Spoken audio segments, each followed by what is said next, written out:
What's up, Grub Squad? I am Captain Camper and I am with Grub, and we are bringing you a new video of the recently released Incredible Adventures of Van Helsing. The game follows the escapades of his son. Obviously everyone knows Andrew Van Helsing, the iconic vampire hunter. Not many people know his son, so that's the role you take on in this game. It's an ARPG similar to Diablo and the other top-down dungeon crawler games, but with a bit more of a unique personality. It's set in a Gothic noir 18th century Eastern European kind of feel, so it's got a very unique presence to the game. All of the areas and the people you interact with, it's all very it's dark but manages to maintain a certain humour at the same time, so you don't feel overwhelmed just with all the negativity. It goes through as quite light-hearted and fun at times, while then transferring quite well into the story and other aspects of the game. It appears to have crashed. That's always a great start in a video review, right? There we go, here we go. As you can see, I have played a very brief amount just to sort of get myself used to the game. I'll introduce you to some of the more defining features right now. Obviously you've got the combat, which is what you'll spend most of your time doing in any game, so that's definitely a defining point, but we'll get to that in just a moment here. First of all, I want to show you the levelling system, which is actually not bad for this kind of game. You have your typical perks set up, as you can see here: body, dexterity, willpower and luck, each of which influences different aspects of your character. This allows you to build specifically to your playstyle. Do you like getting in up close and personal and smashing them with a large sword and big critical attacks, or do you prefer sitting at a distance launching magical attacks and bullets? It's totally free. They do level up automatically in terms of you do get a few bonus points here and there, but the bulk of the leveling, the points you get each level, you can distribute yourself, so there's no restrictions, complete freedom. Awesome. Other than the stat points you get, you also get skill points, and there are 3 different skill trees you can see here. They're given posh names, but you've basically got melee, ranged, and special tricks and perks. I've definitely gone for the ranged skills myself, because it means I'm not getting hit in the face, which usually increases my survivability, which I like. But I have experimented with the melee tree, and there is no wrong or right way to play the game. You can do a mix of both. You can dive into one and totally ignore the other. It's completely up to you. It really is very well done. And when you sort of invest a tree a certain amount, you also get these little bonuses over here, the masteries that you can unlock once I get all the way up there. That's quite a ways off yet. And then you also have your tricks and auras. These can be purchased and learned from various NPCs in the game, most of which are passive, which are the auras, but the tricks are active skills, such as the heal that I've got here. Again, these can be leveled up individually.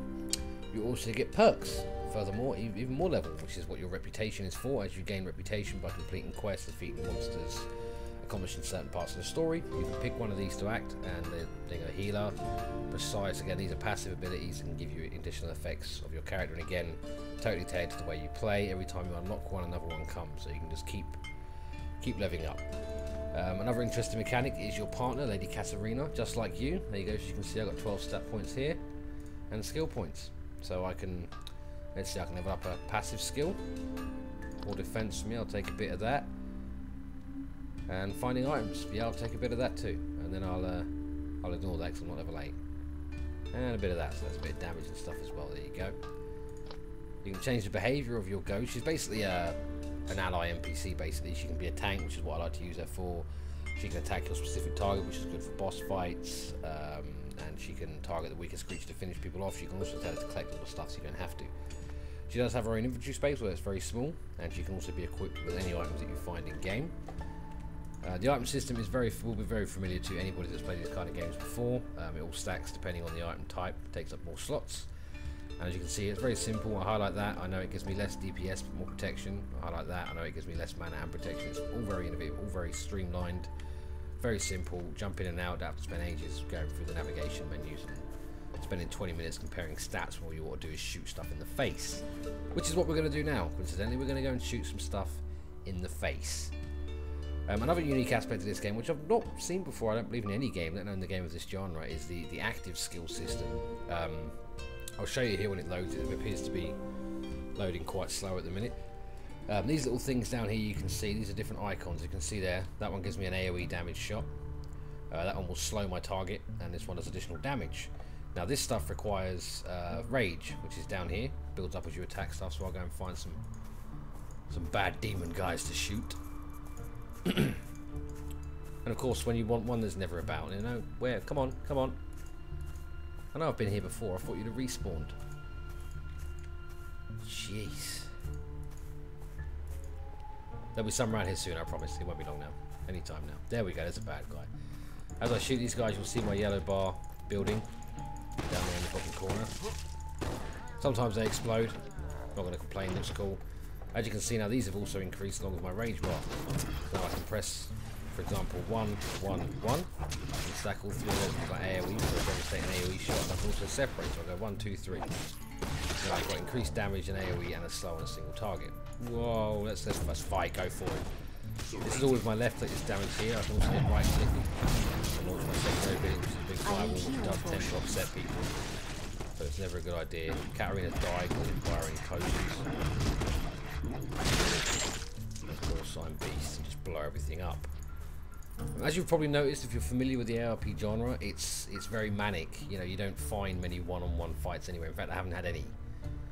All the boss fights are surrounded by additional mobs. All of the groups have different mechanics, so you'll have a certain mage that's buffing everyone else while the rest of them do damage. So although it's quite chaotic and manic on the surface, you do have to have a certain amount of control in order to be able to pick the correct targets and make sure you take out the ones that are doing the most to you first. That's obviously quite standard in the genre. It's just the amount that you'll face with, the amount of different enemies that come at you at the same time. You saw there was probably 30 or 40 on screen at once, and this is the second map in the game, so that's only set to increase as you progress further into the difficulties. There are different modes when you're setting up. You can choose hardcore, so if you die you're done. I didn't actually notice any benefits other than the drop rate. On the hardcore levels, your drop rate is increasing exponentially. It's huge. Tons of stuff drops left. If you die, you're done. And I have died quite a few times. It's not something I'm going to pretend didn't happen. It just happens all the time. There's also a multiplayer feature that you can play online. It had a lot of issues at launch, but they have already addressed it. It's now quite fully. I didn't discover really any issues in terms of connectivity or lag. There was a couple of bugs on talking about NPCs, but you know, it's not a massive development company, so you do expect a few bugs at launch, but they will be fixed, I imagine. Overall, it's a really good experience. I'm not the biggest fan of the genre, but the unique setting of the game, as well as all the perks in terms of leveling and the unique abilities and effects that you get. It's just, there's nothing else like it. It's very unique. It's very good fun. As you can see, this is the boss fight, so it's got elements of everything in it. There's very few games I've seen that have got this kind of depth on every level, pretty much, from the combat to the varying enemies to all the different abilities that you have to learn and master. And I'm probably going to end this video right here before I die to save face. So if you want to check it out, it is on Steam right now. We'll be putting that in the description below. Hurry up with the plugs, I'm going to die.